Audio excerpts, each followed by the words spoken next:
قابل توجه همه زن و شوهرها این مثال توجه کنید. اگر میخواد این آتش روشن بمونه چی لازم داره؟ اکسیژن زندگی چیه؟ اعتماد. تحت هیچ شرایطی آی زن و شوهرها نگذارید اعتماد زندگیتون از دست بره. چیکار کنیم؟ یک، موبایل تو رو رمز نگذار. دو، کاری میخوای انجام بدی همسرتو در جنان بگذار، اجازه بگیر ازش، مشورت کن باش و در ضمن به دیگران اعتماد نکنید. رفیق بی کلک مادره، به پدر مادرها احترام بذارید و حرمت‌ها رو نگه دارید. مواظب باشید که اعتماد زندگی اگر بره عمر و آبرو دکمه برگشت نداره. پس کاری کن که شوهرت، همسرت به تو اعتماد کنه.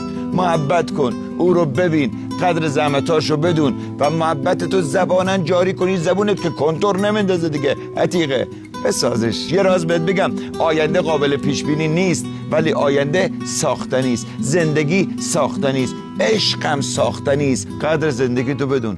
منم زندگیمو دوست دارم. خلاص.